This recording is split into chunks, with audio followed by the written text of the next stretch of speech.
ചെറുക്കാനില്ല, അപ്പൊ അവിടെ സ്റ്റാഫില്ല, ആരുമില്ല. ഞാൻ തുടങ്ങിയെടുക്ക വായിട്ടില്ല. പോലീസ് ഇവിടെ കിടക്കും. ഇന്ന് കുട്ടികൾ വെട്ടിയാണ് അത് തീരുമാനിച്ചത്. ഞാൻ പോകുള്ളൂ.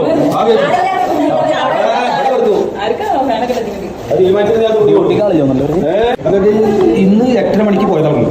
8 മണിക്ക് ഞാനത് 9 മണിക്ക് മക്കളൊക്കെ അയ്യപ്പങ്കാലത്ത് പരിപാടിക്ക് പോയി. തറവാട്ടിൽ നമ്മുടെ വീട്ടിലാണ്. അപ്പോൾ ഞങ്ങളൊക്കെ അപ്പോൾ കുട്ടികളൊക്കെ അമ്പലത്തേക്ക് തുറന്നു പോയതാണ്. പോയപ്പോൾ ഞാനും എൻ്റെ ചെറിയ മോനും മൂത്ത മോനോടെ വീട്ടിലുണ്ട്. അപ്പോൾ ഞങ്ങൾ ടി വി വേണം. അപ്പോൾ കറണ്ട് പോയി. നമ്മൾ സ്വാഭാവികം കറണ്ട് പോയില്ലേ. ഞാൻ ചെറിയനോട് അറിയിച്ചിട്ട് നീ അവിടെ ഇരുന്നോ, ഏട്ടനെ വിളിച്ചോ, ഞാൻ അച്ഛൻ റോട്ടിൽ പോയിട്ട് തരാറ്. ഞാൻ റോട്ടിൽ പോയിട്ട് വരുന്നത് 8:09 മണിക്ക് വന്ന് വീട് തിരിച്ചു പോയി. അത് കഴിഞ്ഞിട്ട് ഞാൻ വരുന്ന 1 മണിക്ക്. 1 മണിക്ക് പോകുമ്പോൾ നമ്മളെ കതിയ ഓഡിറ്റോറിയത്തിൽ എൻ്റെ വീട്ടിൽ പോകണ വഴിയില്ല, തറവാട്ടിൽ പോകണ വഴിയില്ലേ, അവിടെ 2 ലഭ്യമാരൊക്കെ ഉണ്ട്. അപ്പോൾ ഇവർ പരാതി പറഞ്ഞതാണ്.